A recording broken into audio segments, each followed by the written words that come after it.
Yes, good morning, good afternoon, good evening to all the students. कैसे हैं आप सभी? आई जस्ट होप कि आप सभी अच्छे होंगे।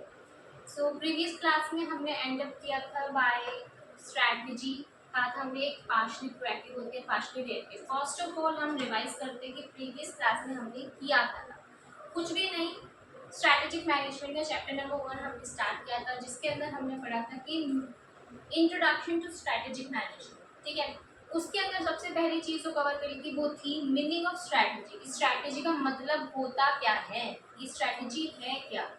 तो क्या था कि जितने भी एक्शंस किए जाते हैं ताकि हम क्या कर सके, अचीव कर सके अपने गोल्स को, ताकि हम रियलाइज कर सके अपने टारगेट्स को, वो हर चीज जो भी की जाती है वो स्ट्रैटेजी होती है। ठीक है, बहुत सारे एग्जांपल्स देखे थे हमने, कोका कोला का, पतंजलि का, सन फार्मा का, टाटा का, नैनो जिसकी आई थी वो देखा। उसके बाद स्ट्रैटेजी जो होती है हमारी फ्लॉप भी हो सकती है और हमारी बेस्ट भी स्ट्रैटेजी हो सकती है, वो डिपेंड करता है। उसके बाद हमने एक चीज पढ़ी थी कि भाई स्ट्रैटेजी हमें क्या बताती है कि आज हम कहाँ हैं और आगे हमें कहाँ जाना है। ये ब्लूप्रिंट है, हमें डायरेक्शन बताती है ऑर्गेनाइजेशन की। क्योंकि जब हम स्ट्रैटेजी बनाएंगे, उसको देखेंगे, उसको गो थ्रू करेंगे, तो हमें एक आइडिया मिलेगा कि भाई ये हम आज यहाँ हैं, फ्यूचर में हमें यहाँ जाना है। What we are and what we wanna become, where we are and where we wanna go in future.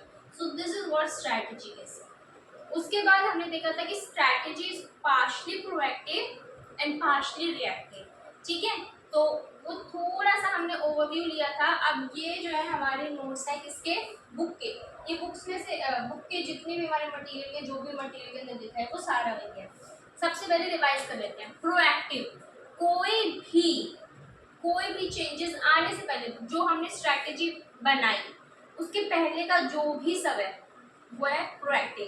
कि इनिशियली जो हमने स्ट्रैटेजी बनाई कि कोई भी हमने डिसीजन लिया, हमने कहा ये हमारा टारगेट है, और कुछ भी घटना होने से पहले, घटना घटित होने से पहले जो कुछ भी किया जाता है वो होता है प्रोएक्टिव। लेकिन कुछ घटना आ गई, मार्केट की कंडीशंस चेंज हो गई, लॉज एंड रेगुलेशंस चेंज हो गए, नए कंपटीटर अराइज हो गए, मार्केट की डिमांड सप्लाई में कुछ फ्लक्चुएशंस आ गई। अब हमने, या फिर हमारी स्ट्रैटेजी हमें लग रहा है फ्लॉप है, ये हमारे टारगेट्स को अकम्प्लिश नहीं कर पाएगी, तो उसके वजह से हमने हमारा कुछ रिएक्शन दिया, हमने कुछ रिस्पॉन्ड दिया, हमने उन सर्कमस्टांसेस को देखते हुए अपनी स्ट्रैटेजी के अंदर कुछ चेंजेस करे, उस चीज को बोला जाता है रिएक्टिव स्ट्रैटेजी। तो स्ट्रैटेजी का मतलब समझ लीजिए, दो तरह की होती है, partially proactive, partially reactive. Proactive क्या होती है, प्लान स्ट्रैटेजी। रिएक्टिव क्या होती है, अडेप्टिव स्ट्रैटेजी, की जो भी चेंजेस सर्कमस्टांसेस आ रहे हैं उसके हिसाब से हमें खुद को अडेप्ट करना है, खुद के अंदर चेंजेस करने हैं, फिर जो स्ट्रैटेजी आती है that is the reactive strategy. तो ये दो तरह के हम स्ट्रैटेजीज को कर लेते हैं कवर। ठीक है, अभी बुक में से देख लीजिए बुक हमें क्या बताती है। तो स्ट्रैटेजी भाई पार्शली प्रोएक्टिव है, पार्शली रिएक्टिव है। सबसे पहले on the part of managers हम बात करते हैं किसकी, प्रोएक्टिव की। कि और पहले तो एक बार एक चीज, एक व्यू ले लो, ये सारा आपको ऐसा कैसा भी नोटबुक्स में लिखना है, उसके बाद जो जो मैं हाईलाइट करवाऊंगी वो हाईलाइट करना है। ठीक है, तो ये एक व्यू ले लो। ठीक है, तो आई जस्ट होप कि आपने ये सभी ने पोज करके अच्छे से ये सारा अपना लिख लिया होगा। पोज करके ही लिख लेना है नोटबुक्स अपनी अपनी। ठीक है, तो क्या कर रहे थे, प्रोएक्टिव। प्रोएक्टिव में क्या कर रहे थे कि मैनेजर जो होते हैं वो क्या करते हैं, कोशिश करते हैं कि हम इम्प्रूव कर सके कंपनी की पोजीशन को और फाइनेंशियल परफॉर्मेंस को। वही सबसे पहले जो स्ट्रैटेजी बनाई जाती है, क्या ऑब्जेक्टिव होता है हमारा, कि हमें हमारी मार्केट की पोजीशन को इम्प्रूव करना है, हमें फाइनेंशियल स्ट्रक्चर को इम्प्रूव करना है। हम यही चाहते हैं कि हमारी फाइनेंशियल परफॉर्मेंस, जितने भी हमारी रेशियोज है वो फेवरेबल सिचुएशन में आ जाए, हमारा कैश फ्लो क्या हो जाए, पॉजिटिव हो जाए, प्रॉफिट्स को मैक्सिमाइज कर सके। तो उसके लिए सबसे पहले जो भी किया जाता है वो क्या होती है, प्रोएक्टिव स्ट्रैटेजी। ये प्लान स्ट्रैटेजी, ठीक है, ये प्लान स्ट्रैटेजी होती है। उसके बाद हमने क्या कहा कि जितना सबसे ज़्यादा पोर्शन जो होता है ना कंपनी की स्ट्रैटेजी का, वो फ्लो करता है इनिशिएटेड एक्शंस। मतलब कि जो सबसे पहले लिए गए एक्शंस होते हैं ना, उन्हीं के अंदर कंपनी का ज़्यादा से ज़्यादा फंड्स जाता है। और वो सबसे ज़्यादा फंड्स आने वाले हमारे स्ट्रैटेजी कौन सी होती है, प्रोएक्टिव स्ट्रैटेजी। क्योंकि जो चीज़ हम सबसे पहले प्लानिंग करेंगे ना, उसको सोच समझ कर हम सारा कुछ इम्प्लीमेंट करेंगे। तो उसके अंदर जितने भी हमारे फाइनेंसेस होंगे ना वो भी ज़्यादा इन्वॉल्व होंगे। ठीक है, बाद कुछ मॉडिफिकेशंस करेंगे, वो तो रिक्वायरमेंट के हिसाब से फंड्स लगाते जाएंगे, मॉडिफिकेशंस को करते रहेंगे।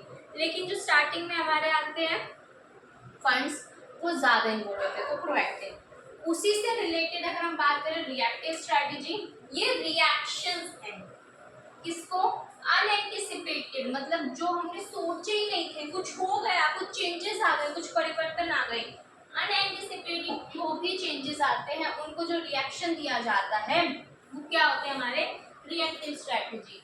ठीक है, उसके बाद दूसरी चीज आ जाएगी कि हमारी अडेप्टिव स्ट्रैटेजी है, जो भी चेंजिंग सर्कमस्टांसेस हो रहे हैं उनको अडेप्ट करना, ये क्या है, रिएक्टिव स्ट्रैटेजी।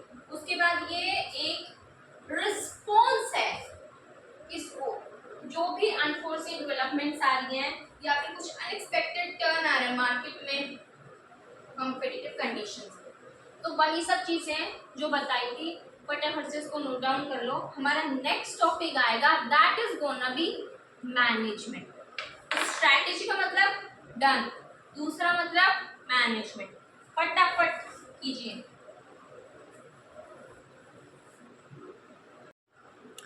ठीक है, तो लिख लिया वो। अब ये आ गया जादू मैनेजमेंट। ठीक है, तो हमारा सेकेंड टॉपिक आ जाता है दैट इज मैनेजमेंट। स्ट्रैटेजी तुमने समझ लिया, अब समझिए मैनेजमेंट होता क्या है। कुछ भी नहीं है, बड़ा ही सिंपल है, बड़ा ही सिंपल है। मैनेजमेंट क्या रिप्रेजेंट करता है, सबसे पहले भाई आप सभी को पता है मैनेजमेंट कौन होते हैं, वो लोग होते हैं, वो ग्रुप ऑफ पीपल्स होता है जो कि ऑर्गेनाइजेशन के अंदर सभी तरह की एक्टिविटीज को परफॉर्म करते हैं। ठीक है, मैनेजमेंट कौन है, वो लोग हैं भाई, वो इंडिविजुअल्स हैं, ग्रुप ऑफ इंडिविजुअल्स हैं जो जितने भी तरह की एक्टिविटीज है एक ऑर्गेनाइजेशन में उसे परफॉर्म करते हैं। मैनेजमेंट का कोई ऑल्टरनेटिव नहीं है, कोई रिप्लेसमेंट नहीं है। अब आप मुझे बताइए, सबसे पहले तो स्ट्रैटेजी बनाने के लिए कौन चाहिए, मैनेजमेंट। उसे इम्प्लीमेंट करने के लिए कौन चाहिए, मैनेजमेंट। उसे कंट्रोल करने के लिए कौन चाहिए, मैनेजमेंट। उसे रिव्यू करने के लिए कौन चाहिए, मैनेजमेंट। जब भी तो पता चलेगा कि हमने जो क्या बनाया वो वैसे ही इम्प्लीमेंट हुआ कि नहीं हुआ। टाइम टू टाइम देखते रहना कि कुछ उसके अंदर ऑब्स्टेकल्स तो नहीं आ रहे हैं, या फिर हमें रिएक्टिव स्ट्रैटेजी अडॉप्ट करने की रिक्वायरमेंट है, और लास्ट में से रिव्यू करना कि हमारा कंप्लीशमेंट कितना हुआ। वो सब कौन करता है, मैनेजमेंट। हमारी ऑर्गेनाइजेशन में तुमने पढ़ा होगा 11th क्लास में 5 तरह की एक्टिविटीज परफॉर्म होती है, planning, directing, organising, staffing, controlling. तो ये सब कौन करता है, मैनेजमेंट करती है।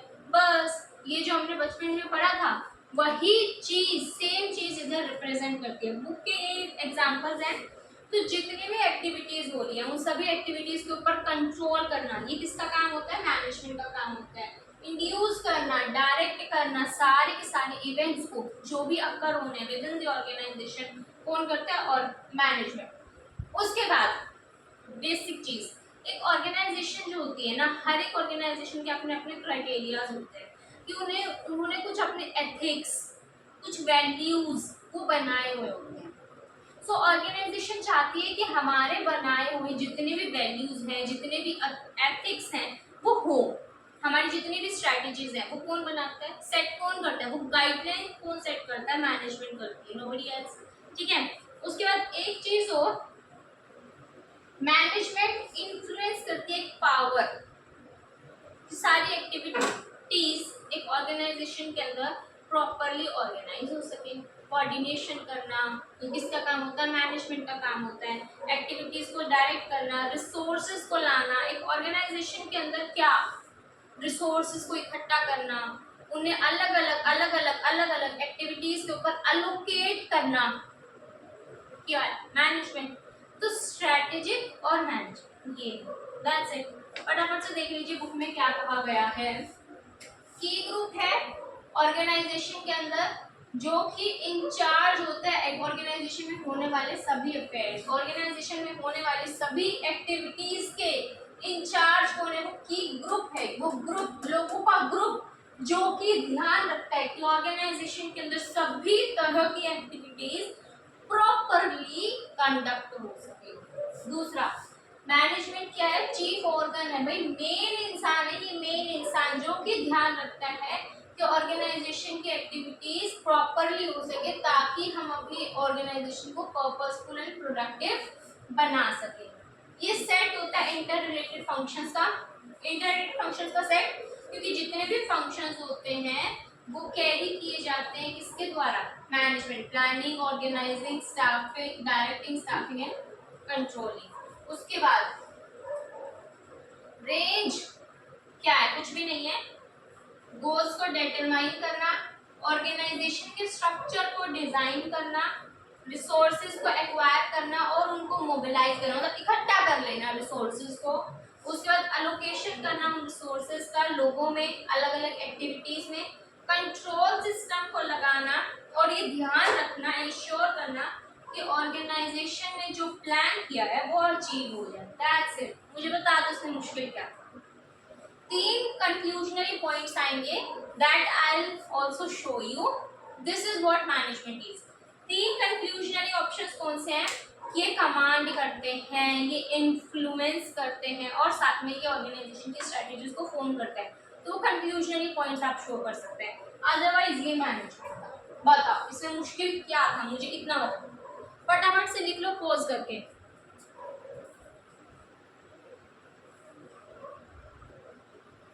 So done. इसको पॉज करके ये सारे के सारे नोट्स अपनी नोटबुक में नोट डाउन कर लीजिए। अभी नीचे लिखना है कंक्लूजन भी।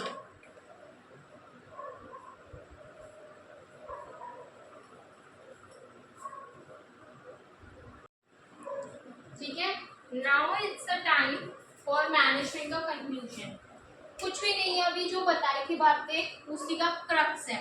ठीक है, देखो पता है वो वाला जो पहले मैंने दिखाया था मैनेजमेंट का सारा, वो भी आपकी स्टडी मटेरियल से था, ये भी आपके मटेरियल से ही है। बट मटेरियल में अगर आप देखेंगे ना बहुत ही बोरिंग मैनर में, तो ये थोड़ा सा स्ट्रक्चर्ड बना दिया है ताकि पढ़ने में इंटरेस्ट आए और लर्न हो जाए। ठीक है, बेसिकली एग्जाम्स में लिखनी तो ऐसे की लैंग्वेज पड़ेगी, अदरवाइज मार्क्स नहीं मिलेंगे। This is the question. Management का एक इन्फ्लुएंस प्रोसेस है ताकि काम हो सके और हम कमांड लेके आ सके, मतलब डायरेक्ट कर सके, इंड्यूस कर सके लोगों को कि कैसे काम करना है। ठीक है, ये इन्फ्लुएंस जो होते हैं मतलब इसके अंदर एक ऐसा इन्फ्लुएंस है, मतलब इस तरह का इनका इम्पैक्ट आता है कि इनके पास पावर भी है, कॉम्पिटेंस भी है, नॉलेज भी है एंड रिसोर्सेज भी है। मैनेजर्स क्या करते हैं? ऑर्गेनाइजेशन के गोल्स, वैल्यूज एंड स्ट्रेटजीज बनाते हैं ताकि हम अडेप्ट कर सके। कुछ गलत है to cope up with,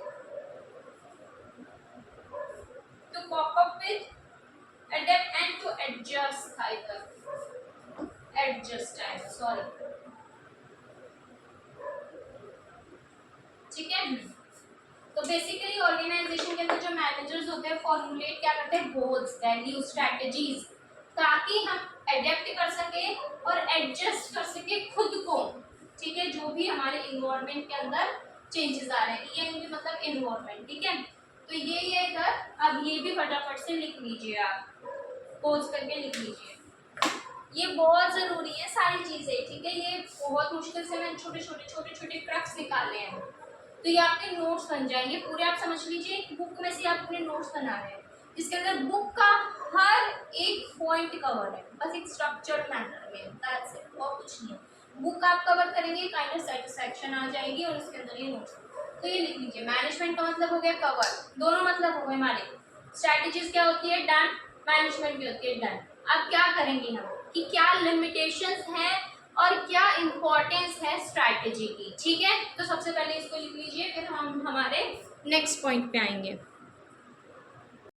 so yes, आपने लिख लिया होगा टॉपिक मैनेजमेंट का, कंक्लूजनरी पॉइंट्स लिख दिए होंगे। अब ये नया टॉपिक है स्ट्रैटेजिक मैनेजमेंट की। एक लाइन थी स्ट्रैटेजिक प्लानिंग को जो कि डिनोट कर रहा था, और उसके बाद हम अपना नया टॉपिक स्टार्ट करेंगे that is overall objective of strategic management. तो एक बार इसको लिख लो सारा का सारा, फिर मैं एक्सप्लेनेशन दूंगी। मैनेजमेंट के बाद वाला टॉपिक है ये। ठीक है, ये मैं ऐसे लिख लेती हूँ ताकि टाइम सेव हो सके। आप पोज करके लिख लो इसको।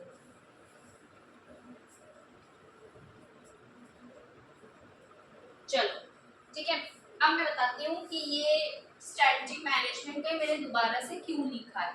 ठीक है, उसके बाद बड़ा इंटरेस्टिंग टॉपिक स्टार्ट हो जाएगा जिसके अंदर मैं बताऊंगी ऑब्जेक्टिव्स क्या हैं, उसके बाद हमारे लिमिटेशंस क्या है, इम्पोर्टेंस क्या है। ये बहुत बहुत बहुत इंपॉर्टेंट टॉपिक है, ठीक है। ऑब्जेक्टिव्स वाला बहुत इंपॉर्टेंट है, लिमिटेशन वाला बहुत इंपॉर्टेंट है, और इम्पोर्टेंस तो बहुत बहुत बहुत ज़्यादा इंपॉर्टेंट है, ठीक है।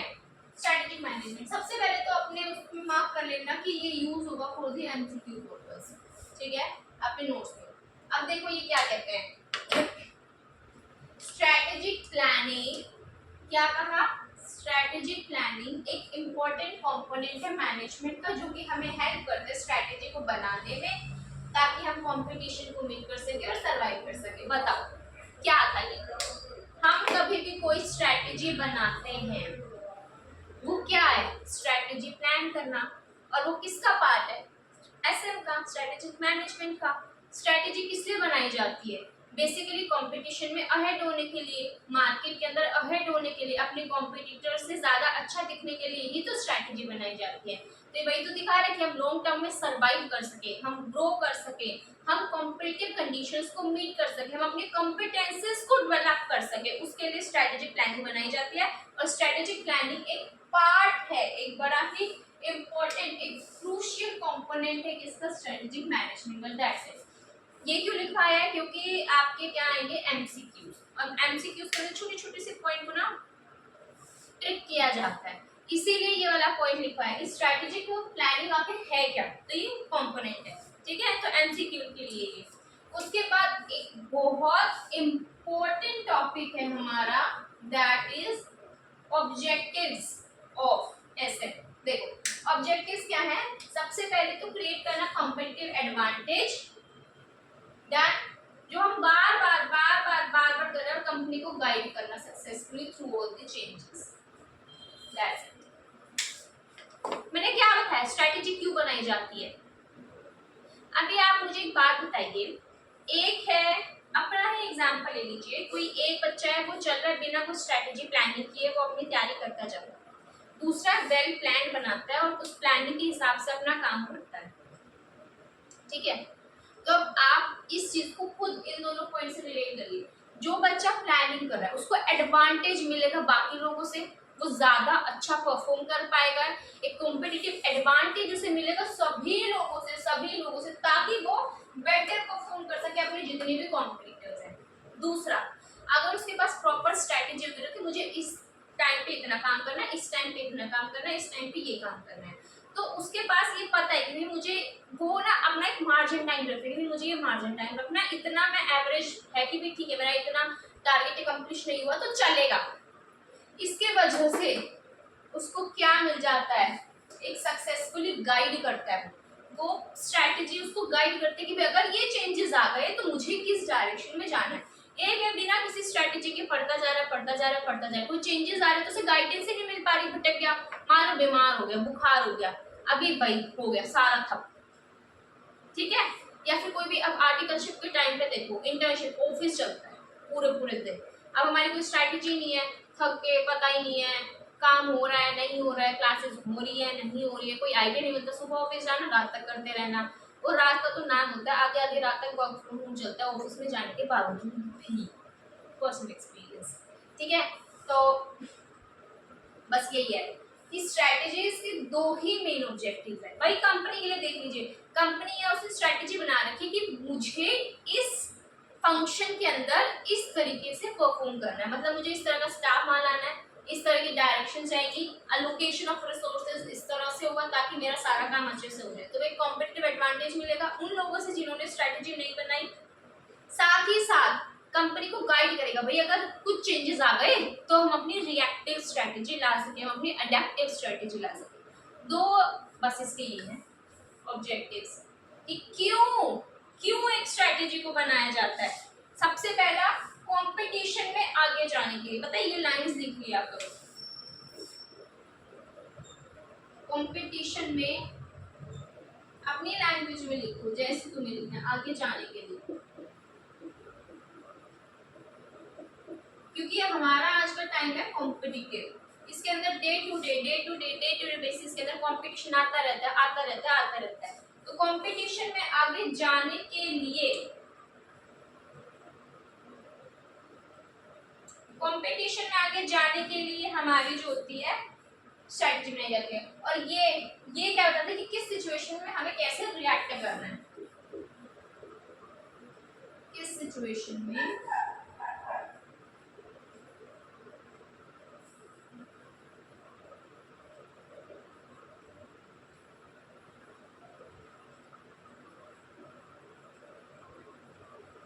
ठीक है।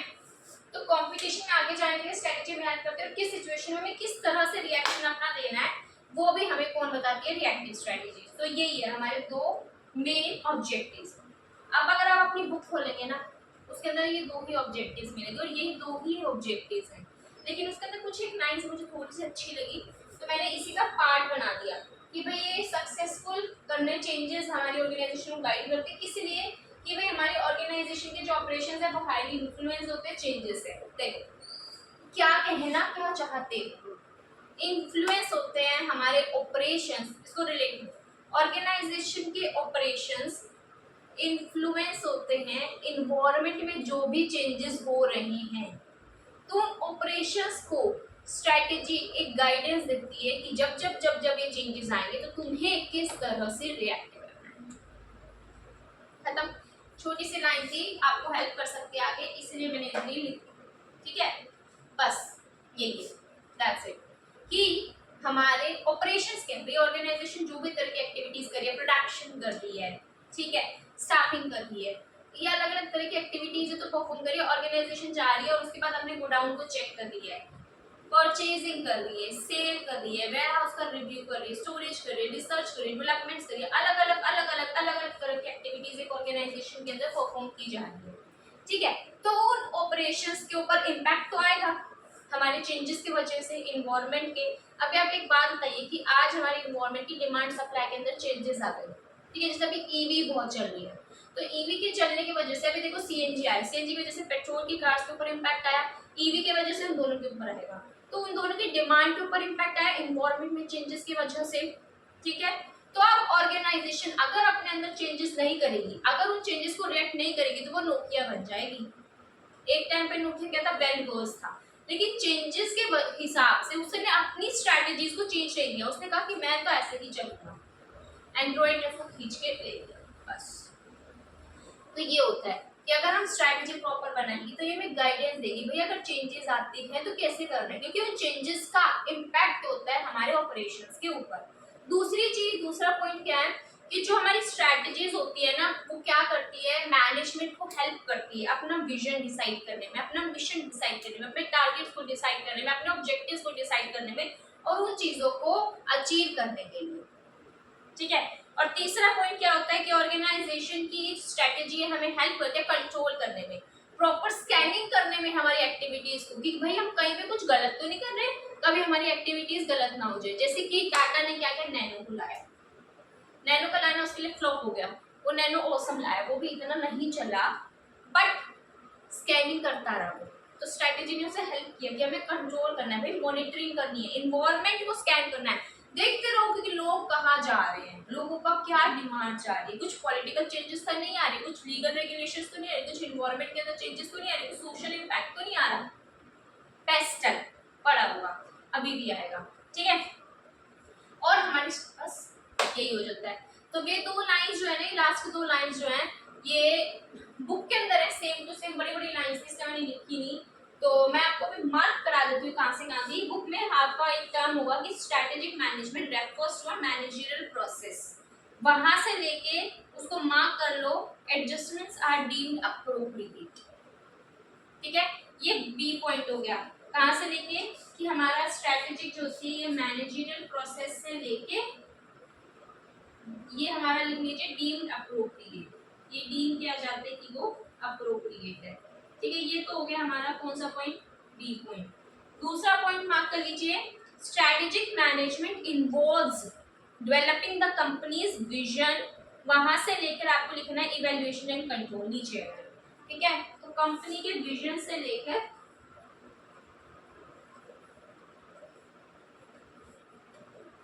कहां तक है हमारा इवैल्यूएशन एंड कंट्रोल। और ये दोनों लाइन ना आपको अपने नोट्स के अंदर लिखनी है, तो अपने नोट्स के अंदर भी दोनों लाइंस मेंशन करो। ठीक है, पूरी पूरी मैंने मार्क करा दिया बुक में कहाँ से कहाँ तक है, तो एक बार फटाफट से देख लो, पोज करके लिख लो और उसके बाद लिखो। बस छोटा सा टॉपिक था लेकिन ये इंपॉर्टेंट होता है। देखो अगर आप क्वेश्चन सॉल्व करोगे ना, मेजॉरिटी ऑफ द क्वेश्चंस में आएगा। फर्स्ट चैप्टर में ना वेरी वेरी इंपॉर्टेंट टॉपिक है, जब हम बात करते हैं ना तो एक तो वो आएगा कि आइडेंटिफाई करो केस स्टडीज में, कॉर्पोरेट है, फंक्शनल है, बिजनेस है, ये वाली। ठीक है, दूसरा टॉपिक हमारा आ जाता है इंपॉर्टेंस, उसकी केस स्टडीज बनती है। जब हमारे डायरेक्ट क्वेश्चंस की बात आती है ना तो ये ऑब्जेक्टिव्स क्या हैं, लिमिटेशंस क्या हैं, वो आ जाता है। मेजरली फर्स्ट चैप्टर का मोस्ट इंपॉर्टेंट पार्ट यही है। एमसीक्यूज भी यहीं से बनते हैं, केस स्टडीज भी यहीं से बनती है और हमारे डायरेक्ट क्वेश्चंस भी यहीं से बनते हैं। तो इसको फटाफट से एक बार मेंशन डाउन करो और तो दो पार्ट ना लिख लो अपनी नोटबुक में। अभी पोज करके बुक में हाईलाइट करवाया है, उसको नोटबुक में लिख लो ताकि आगे जाके हमें दिक्कत ना हो। लिखो फटाफट।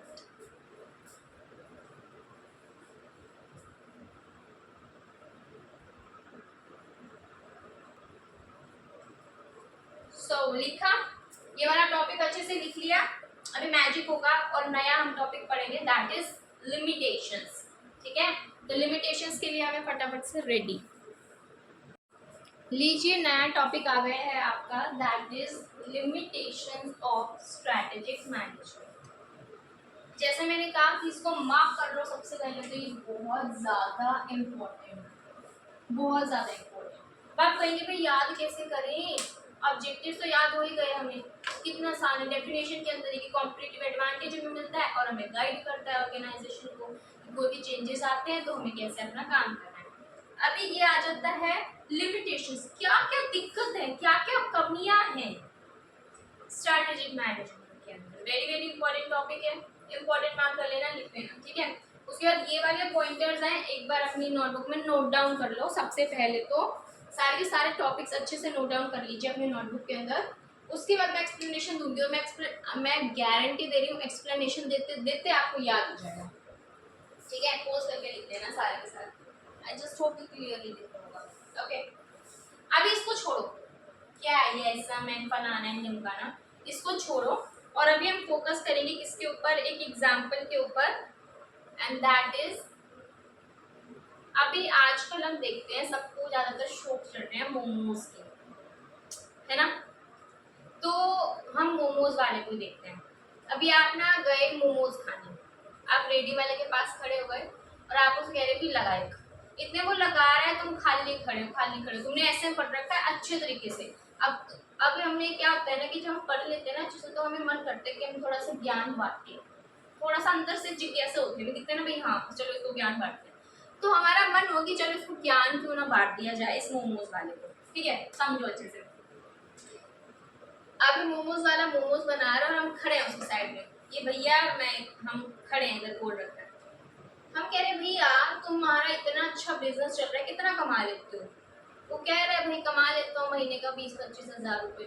पहले तो हम शौक ओ हम इतना जॉब में नहीं कमा पाते हैं, 1000 तरह की गालियाँ सुनते हैं, फिर हम इतना भी नहीं कमा पाते हैं, तुम 20-25 हज़ार मोमोज बेच कर कमा रहे हो। वाह, एग्जाम्पल ले रही हूँ, कम भी हो सकता है ज़्यादा भी हो सकता है, मुझे नहीं पता। देखो ठीक है, मैं मोमोज नहीं खाती वैसे। तो अब वो खड़ा है और मैं पूछ रही अच्छा, फिर मैं कहती हूँ भैया एक काम करो ना, स्ट्रैटेजिक मैनेजमेंट लगा लो अपने बिजनेस में, आपका बिजनेस देखो यहाँ से यहाँ जाएगा। वो कहेगा ये क्या है, मैं कहूँगी भैया विजन बनाओ, मिशन बनाओ, टारगेट्स देखो, ऑब्जेक्टिव डिसाइड करो, 3 लेवल की मैनेजमेंट आएगी उसकी, आपको कॉम्पिटिटिव एडवांटेज में हेल्प करेगा, आपको गाइड करेगा कि कैसे एनवायरनमेंट के अंदर चेंजेस मुझे काम करने चाहिए। भैया कोरोना आ गया, कोरोना में आपका काम नहीं रहा ना, तो आपको स्ट्रैटेजी गाइड करेगी कि कैसे काम करना है।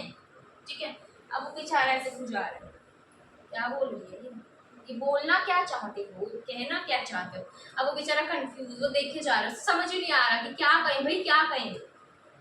वो मुझे देखे जा रहा है, मैं कह रही हूँ भैया बनाओ एसएम, स्ट्रैटेजिक मैनेजमेंट लगाओ, बढ़िया बढ़िया स्ट्रैटेजी बनाओ, अपना डिसाइड करो आपका विजन क्या है, आपका मिशन क्या है, आप देखो फिर अचीव करोगे अपने टारगेट्स को। अब वो सोच रहे पागल है, उसको समझ ही नहीं आ रहा।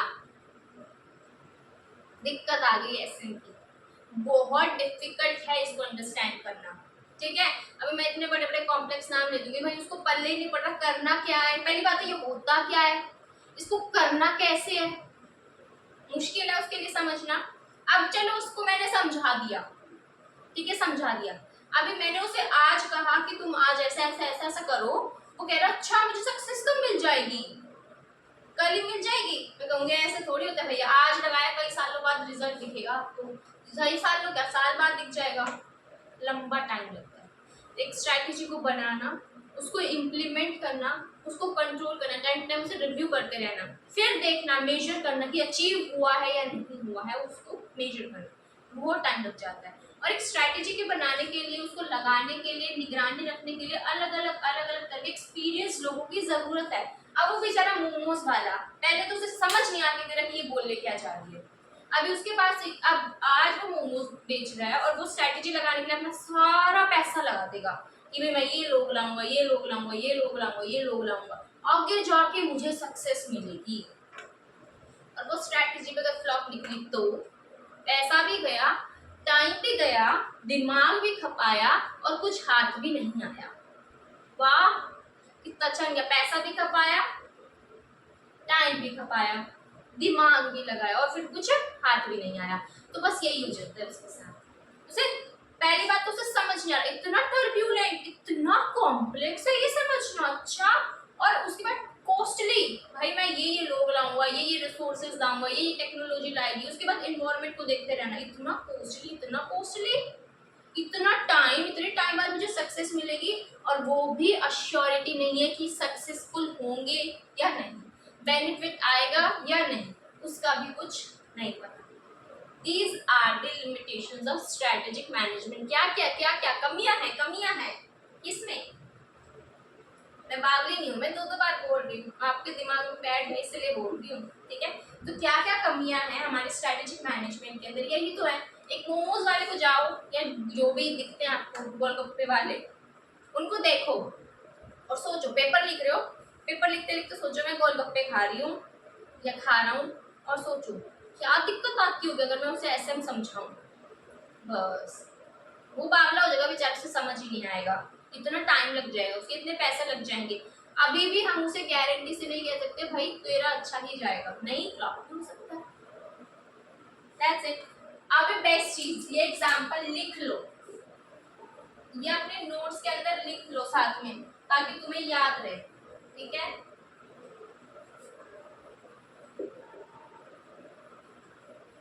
मोमोज ठेला, ठीक है, या फिर गोलगप्पे, गोलगप्पे ठेला, ये एग्जांपल है भाई, लिख लो, मस्त है ये, ठीक है, आपको बढ़िया हेल्प करेगा ये बात समझने में भी, तो याद करें क्या कहता है, हम समझेंगे इधर। इन्वायरमेंट हमारा क्या है, हाईली कॉम्प्लेक्स है, टर्ब्यूलेंट है, जिसकी वजह से डिफिकल्ट है अंडरस्टैंड करना इस इन्वायरमेंट को। पहली बात तो भाई हमारे जो इन्वायरमेंट है ना बहुत कॉम्प्लेक्स है, बहुत टर्ब्यूलेंट है, इस वजह से देखो, अच्छा स्ट्रेटेजिक मैनेजमेंट के अंदर किसको असेस किया जाता है, इन्वायरमेंट।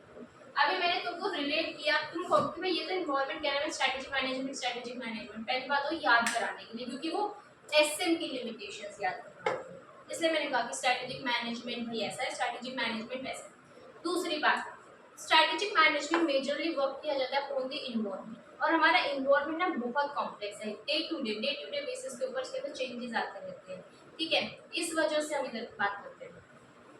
तो भाई इन्वायरमेंट बहुत कॉम्प्लेक्स है, बहुत रिलेटेड, इसे समझना कोई हंसी खेल नहीं है। दूसरा हमारा एसएम जो है वो हाईली टाइम कंज्यूमिंग प्रोसेस है, एसएम जो है हमारा कॉस्टली है, डिफिकल्ट है एस्टिमेट करना कॉम्पिटिटिव रिस्पॉन्सेज। इसकी जगह आप एक लाइन लिख लीजिए for sure which will help you. देखो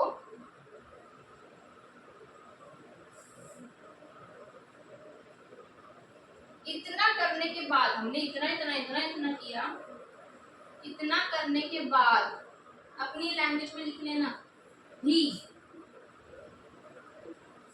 100% गारंटी नहीं है, पता नहीं क्या है,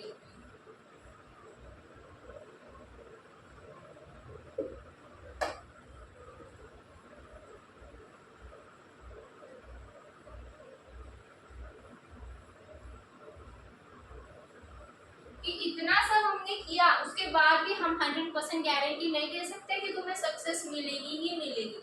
तो भाई ये डिफिकल्ट है एस्टिमेट करना कि हमारे रिस्पॉन्सेस क्या होंगे बेसिकली, कि हमें वो सक्सेस मिलेगी या नहीं। याद हुआ, मजा आया कि हम क्या पढ़ना चाह रहे थे, क्या समझाना चाह रहे थे? ये कुछ भी नहीं था, लिमिटेशंस। और ये इंपॉर्टेंट टॉपिक है, देखो पूछा जाएगा जब तुम क्वेश्चन सॉल्व करोगे। मैं भी करवाऊंगी अपनी क्लासेस में रेगुलर बैच के अंदर, ठीक है, जो कंडक्ट करती हूँ। उसके अंदर सारे आरटीपीज, एमटीपीज, पीवाईक्यू जितने भी मटेरियल है सब कवर किया जाता है। तो अगर आप खुद से करेंगे तो देखना कि मेजॉरिटी ऑफ द क्वेश्चंस में पूछा गया होगा लिमिटेशन ऑफ एसेट, और हमने कितने अच्छे से इसको कर दिया। फटाफट से एक बार ये सारा लिख लो, ठीक है, पोज करो और इसको लिख लो।